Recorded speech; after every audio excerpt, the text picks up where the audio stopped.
Welcome back, dear listeners, to the Shakespeare podcast. Today's episode is a real treat, especially if, like me, you're fascinated by the way literature, myth, and cultural memory intertwine. I'm John. I'm joined by John Snodgrass, whose work on Shakespeare and the supernatural offers a fresh lens on the bard, not just as a playwright, but as a myth maker, ritualist, and cultural conjurer.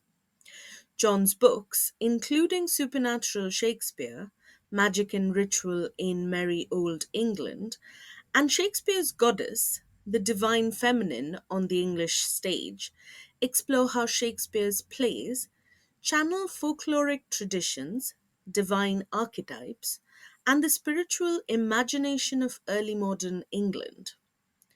This isn't just about literary analysis. It's about how Shakespeare's supernatural worlds speak to our own, to questions of gender, power, ecology, and belief. So, whether you're a Shakespeare scholar, a fantasy fiction fan, or just someone who loves a good ghost story, stay tuned. This conversation promises to be rich, provocative, and full of unexpected connections. Before we begin, though, I have to admit that the audio quality isn't great, as this recording was done on Zoom before I learned more about audio mixing and recording. And there's definitely some crackling there, but I do hope you enjoy the conversation. Hello, and welcome to this first Shakespeare podcast. And thank you for being my first interviewee. Um, so I wanted to start. I was looking at your book description, and I wanted to start off with the question of why Shakespeare. Yes. And I think that, you know, Shakespeare, these works have endured, which is, kind of ironic because, Shakespeare was sort of the pop culture of his own time. And, other writers and other people of his time, sort of made fun of him for being so kind of in the moment and addressing popular concerns and popular topics and popular jokes of the time. And then, ironically, 400 years later is William Shakespeare and not Ben Jonson that we are studying. Even though it was Johnson who really wanted to write the works for the ages that would be studied by people for centuries, and now he kind of is a footnote in our studies of Shakespeare. So, Uh, just your description in for the basis of the book, The Supernatural Shakespeare, it felt like you started off with thinking about magic and supernatural stories of the time, but then you decided to relate it to Shakespeare. Why was that? Because of the name Shakespeare, and he thought more people might be interested in finding out about the supernatural in relationship to Shakespeare? that was definitely part of it. And I've had a great curiosity about Shakespeare. I'm not Shakespearean in my own background. it was something I wanted to know more about and wanted to be conversant about. It definitely is something that when I thought, oh, to do a study of English, folk traditions, and is does anybody care? But also, um, there are, it's very difficult to enter into a textual study of English folklore and traditions because, so much of it, by the time it's written down, it has been kind of co-opted, molded, and shaped for different things in different times. And so to say, I'm going to do this study, but I'm going to relate it really to this particular time and also this particular author whose works are so vibrant and exciting, and and also and really our ideas of English fairy lore, for example, Yeah. So, did are so shaped. So, did you find any recurring themes? Because I see that you've done quite an extensive bit of research on different productions. So, did you find any recurring themes when it comes to the fairies or to the stories that perhaps you researched? Well, what I found, this was really a surprise to me. I entered into, Shakespeare's fairies, thinking that there was going to be a systematic fairyology. And instead, what I found was that for each story, Shakespeare custom made fairies, that particular thing.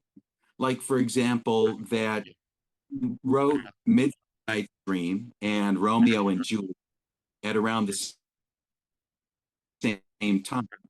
But in Midsummer Night's Dream, the fairies are clearly human sized, and in Romeo and Juliet, they got this dream of Queen Mab, who is very tiny. Yeah. That was in Lord Shakespeare's time, but he could do both of them. Something that keeps surprising me about Shakespeare's fairies is that they cannot fly; they don't have wings, and we see them riding like Ariel, who can ride on a bat's back, or Queen Mab, who needs the chariot that's pulled by flying insects. So, the idea of fairies was thing itself. Just studying Shakespearean fairy lore is this giant thing, and with witches and ghosts, also the ghost in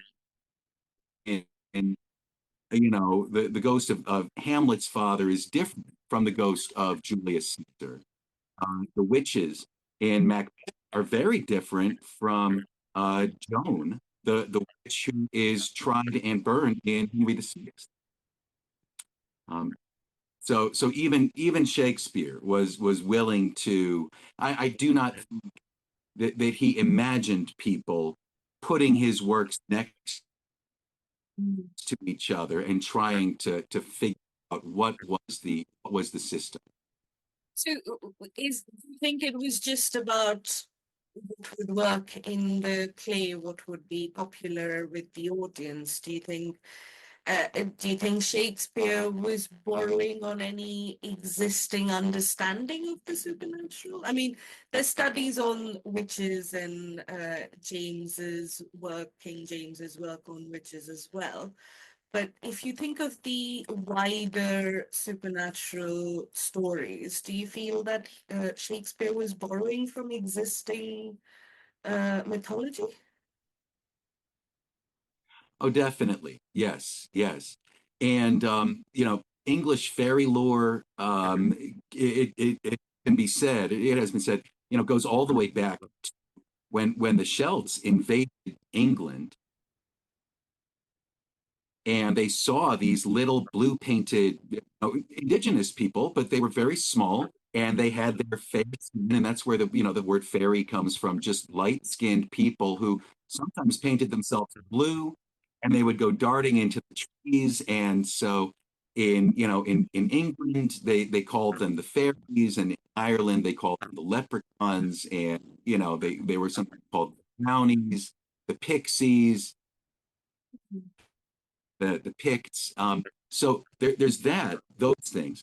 But then the fairy lore developed over time, and Shakespeare, I assume, heard fairy stories from his grandmother and from his caretakers.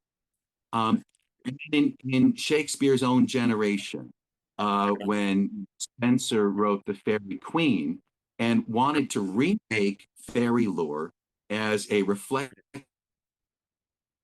of Queen Elizabeth and the magic of Queen Elizabeth. And this clearly influenced Shakespeare in A Midsummer Night's Dream, where he also brings in the legend of Robin Goodfellow, also known as Puck, who was this anarchic, mischievous, kind of a figure fairy. But then Shakespeare makes him an assistant to a fairy king. So he takes this wild anarchic symbol, turns it into a sort of monarchic symbol. And, I mean, the strangest thing about Robin Goodfellow, Puck, Summer Night's Dream, is that he's not chasing these girls. I mean, that he sees girls unattended in the woods. Yeah. And it would have been his thing to, fool the guys and chase girls. But instead, he's working for the king, and he's also working for Shakespeare, who, as father of teenage daughters at the time, was obsessed with, premarital sex and virginity. So oddly, he reshaped this kind of hypersexual sort of pan figure and turned him into a guardian of chastity, which is, comical, in and of itself. But then in the meantime, as and I know just kind of going on and on, you can wave anytime. But in the meantime, there was a change in the idea of wealth, and English wealth was always, and then suddenly wealth like jewels and certificates, and wealth is shrinking, and so there's this other strand of pop culture fairyology in which the fairies are becoming very small and healthy. And so while Shakespeare is doing sort of the fairy queen version in Midsummer Night's Dream, he's also created Queen Mab, who is this little wealthy woman of the city, and she's got this fancy chariot, and he describes her tiny wealth in great detail. So yeah, I think Shakespeare, he's working with these different kind of strands of popular culture from his time, and he's not publishing, he's not releasing scripts. So I don't think that he expects anybody to hold these two scripts at the same time and try to write an essay about what was William Shakespeare's, singular definitive stance on the fairies. In your books, there's a discussion of aspects of gender, the way we understand it, to gender studies or gender imbalances. There's also a discussion of nature as a healing power. I mean, would you is that something that you found that Shakespeare was using the supernatural, maybe different from our understanding of it today, but was there a discussion of these kinds of things in his times, do you think? I think so. And Queen Elizabeth making a choice not to marry and not to reproduce. This was heard of in Shakespeare's time. And in our time, I think we would put that into the conversation of reproductive choice. And we don't have to get into the politics of that right now. But it was so shocking that this woman who was a queen would make her own reproductive choice. And I think that really changed, for a thinker like Shakespeare, the way that he was thinking about that. And a lot of his plays, and everybody is going to modernize and say, oh, he was thinking the way that we were thinking. And, I don't want to go too far into it. A lot of his plays are concerned with young female characters who want to choose who they are going to reproduce with, because all of his comics end with someone gets pregnant tomorrow. But the choice, and in a lot of these cases, the father has made a reproductive choice. He has said, my daughter is going to reproduce with this person and only with this person, or else she's going to die. And in Shakespeare's plays, characters like Hermia, like Juliet, they are pursuing one particular guy, and the daughter is saying it is going to be this one guy, or one, or I'd rather be hanged, or I would rather be disowned, or whatever it is that gets set up.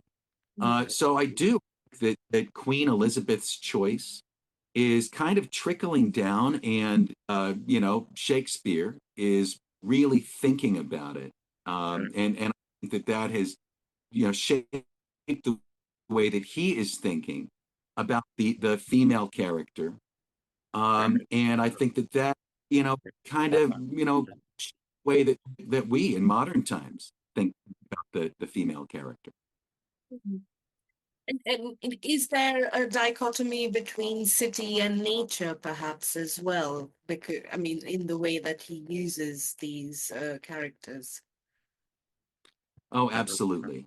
Um, Shakespeare came from the countryside, and he grew up in that, and then he moves to the city.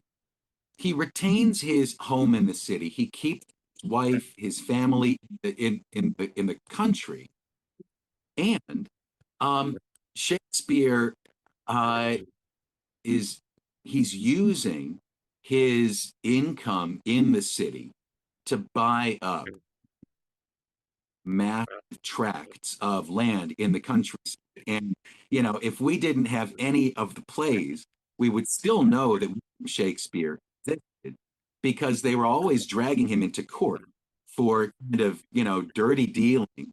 He was kind of a Citizen Kane character who, people looked down on him because his family did not get a title in the countryside, and he decided to punish all of his neighbors by the countryside. Or I guess, a better one would be like Heathcliff from Wuthering Heights. And I'm going to stop on that topic because I know that's not I'm supposed to talk about that in front of the kids. But yeah, he was that guy, and his plays, um, to him, I mean, to us, he is writing King Lear, and he's writing Hamlet, and he's writing Romeo and Juliet, and it's so incredible. And to him, that is a sideline in this big plan, uh, and this whole other thing where he wants the title, and so he wants to get in with Queen Elizabeth, and then with King James, Mm. and he wants the lands. So yeah, there's definitely a thing about the city, the country, um, and city. The nature of living in a city was changing in his time. England was becoming more urban. The land barons, like Shakespeare, were evicting a lot of farmers from their family farm, and then driving more people into the cities and the slums, and the ghettos, and there were a lot of displaced people in the city, and they were encountering these new things. And ironically, one of the ways that these displaced people in the cities could reconnect with the country was going to a theater and seeing a play that takes place in the enchanted forest, where they grew up. Yeah. Do you feel that Shakespeare uses his supernatural characters like good fairies versus bad witches, or do you think it's just like they're all neutral and it's the human characters who are making them good or bad? Yes. The witch. Now, I mean, first of all, we know historically there have been, people and connections with the moon, connections with nature. There have been those things, whatever it's called. Mm. Wit is, as we know it, is really a construct that is invented by outsiders. It's a label, and I would say a study of the witch is always going to tell us more about Christian anxiety and masculine insecurity than it is going to tell us about women and what women are doing in fullness. And Shakespeare's witches are so fascinating because he does not have a system thing. He keeps remaking them. He's got um, uh, known of friends who you might know of, the Joan of Arc, or Saint Joan, but she was not a saint in his time. He never would have as an English saint because she was French and she, fought against Englishmen. And he shows her witch trial, and it is an absolute, it's a caricature, it's a parody of the witch. And she's by herself, and she's crying to the spirits, and the spirits leave her, and that's a very sad and pathetic scene. Mm. Um, But then we have the witches in Macbeth, and he wrote that to impress King James, this famous witch hunter, and he puts in elements of King James's demonology. Yeah. But the witches in Macbeth, they don't anyone. They don't hurt. They tell this thing is going to happen, and then he makes the choice to hurt people, but they say it's going to happen whether he hurts someone or not. And he says it too. He says, well, they say it's going to happen. I don't have to do anything. And then his wife says, no, no, you have to go on this killing spree. So they're sort of ambiguous, but they don't get punished. Macbeth does not end with getting rounded and punished. They're proved correct in predictions, Yeah. and then they just get away with it. And then in The Merry Wives of Windsor, there is the witch of Bane, and she's just the door-to-door cosmetics salesman, and she's got some lucky charm. She's got some potions that they might call medicine or herbal medicine, and things like that. Maybe she does a little fortune telling. She is not punished. She's not hunted, except to the extent that someone, that we know that it's Falstaff in God when she actually shows up. Although that's a real person that Shakespeare is referring to. And when they say the witch of Baneford or Brainford,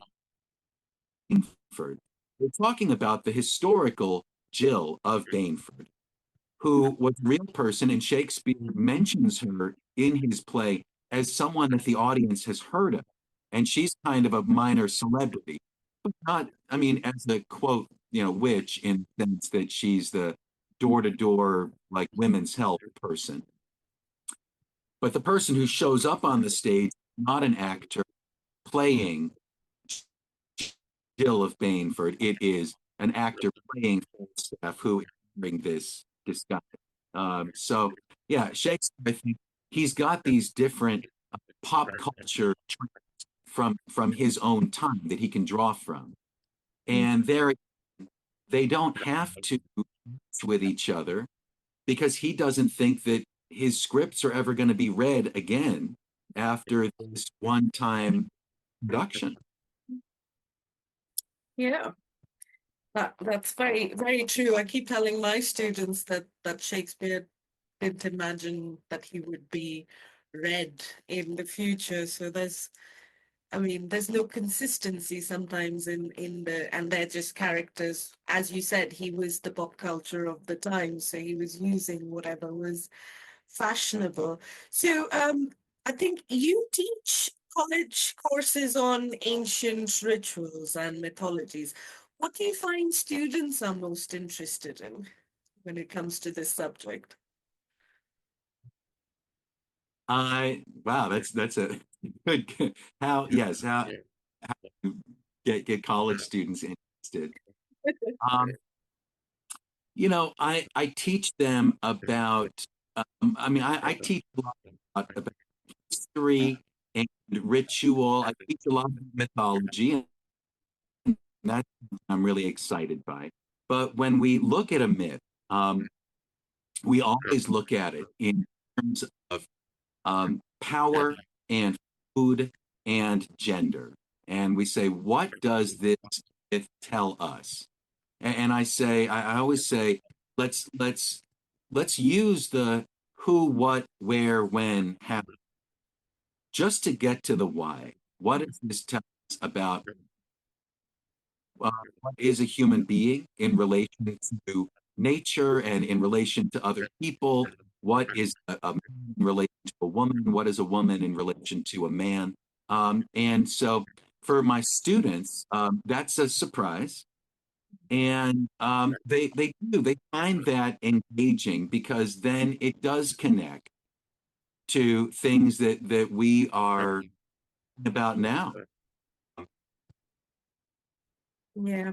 Um, And so uh, currently there's a lot of novelizations that are from the perspective of the smaller characters or the characters who weren't central, or from the women's characters, or from the point of view of people of color in the plays, perhaps.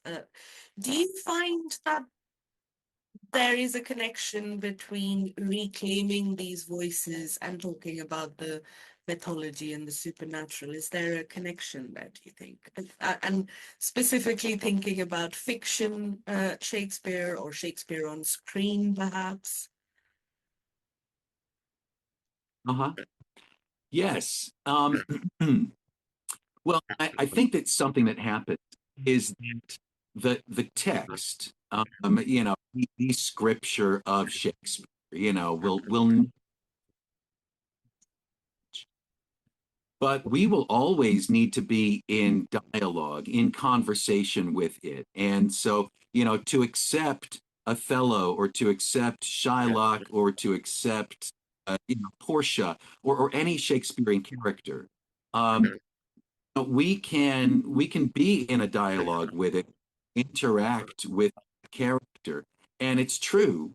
The words that Shakespeare has given to Shylock will never change. But that doesn't mean, that we cannot be in conversation with that. I think that is part of our growth. When we stop trying to, interact, to converse with Shakespeare, our relationship, I think, is going to end. I think that's going to be, it's kind of like if you stop, you discussing things, arguing with your spouse, that's not a good sign. That's probably a sign that of the end is coming.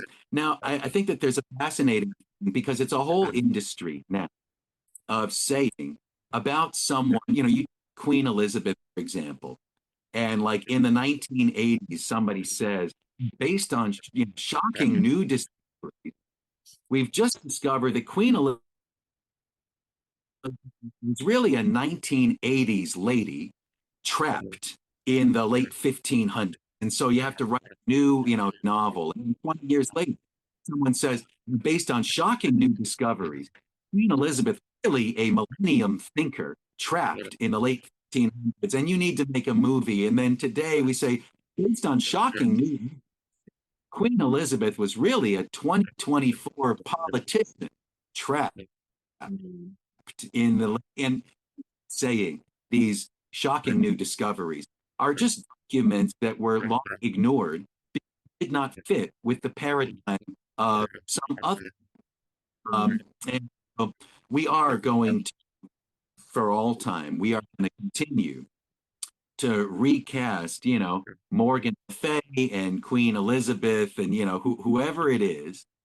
And we're going to turning them into I have a friend who reads novelizations of heroines of history and mythology and tells me about them and says, well, I read this book. And did you know Medusa was a rebellious free thinker whose father wanted, and she had to rebel against it. And a week later, she's saying, well, did you know that, Catherine the Great was a rebellious free thinker whose father wanted a son? She rebelled. And I think, well, yes, that's good. That's an important part of our growth is that we need to, be able to relate to these characters. And I don't doubt that these were rebellious free thinkers whose fathers wanted. I think that it's definitely a historical kernel to that, but it's also we want to relate to these people in our time. And we as thinkers of today, we want to be able to imagine what it would be like if we, educated thinkers of the 2020s, somehow got stuck in a family in the 1500s and say, oh no, everybody else sees things this way, and everybody else has this cookie cutter, this pattern that they expect me to fit into and conform to. But yes, I think that it's an important part of our relationship with the past, our relationship with Shakespeare, and for goodness sake, if we do not study history, we really do have to repeat it. That's what if it's a way that gets us to engage with the past, then I, as a historian, I've got to say, yes, that is the thing. You, Joan. I think we're almost out of time here, as Zoom tells me. But thank you very much. That was quite an enlightening. I learned a few things that I didn't know about some of the plays. So, um, it, as a last note, is there anything else that you'd like to say about supernatural Shakespeare or the? I think you mentioned in one of your books is about the goddess principle. I what I would like to say if I was going to say something, and I'm not good at advertising, so I'm not going to tell you that the books are good or the books are funny, but I'll tell you this: both of these books came not from not from a book deal or not from a publisher, not from anything professional. Both of these, Supernatural Shakespeare and Shakespeare's Goddess, came from a curiosity and a joy. And I wrote Supernatural Shakespeare. I wrote a page research paper because I wanted to, and because I was having fun, because it was fun to learn, it was fun to write, and so my hope, and people who have read the books have said this, but it's really my hope that reading these books will be fun and that it's not going to sound like something that somebody wrote under pressure to conform to some, existing scholarly shape, which I think that they have failed at that. And life goes on. But I had fun, and it was there was such a joy, a wonder of exploration. And so my hope is that if somebody picks it up and reads the first page, I hope that that person will feel that and say, oh, this is not what I was expecting. But I think that these books are fun to read because they were fun to write.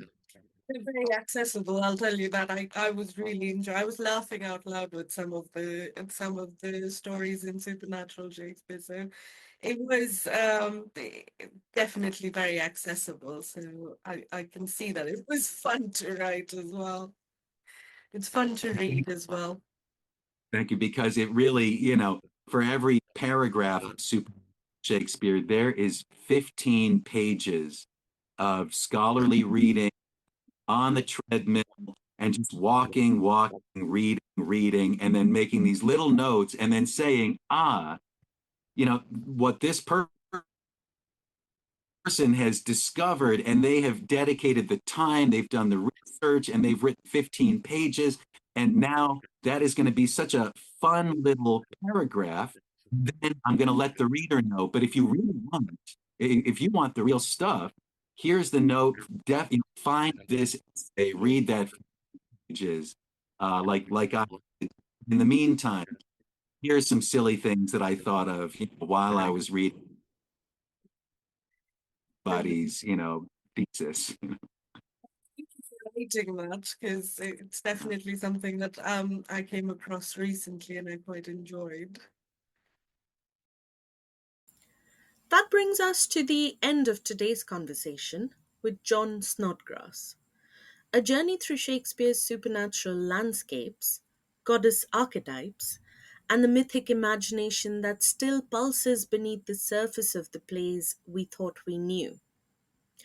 What I love about John's work is how it invites us to read Shakespeare not just as literature, but as living ritual, where fairies, witches, and queens aren't just characters, but cultural echoes of something deeper and older. It's a reminder that storytelling is never just entertainment. It's how we make meaning, challenge power, and remember who we are. If this episode sparked something for you, an idea, a question, a connection, I'd love to hear about it.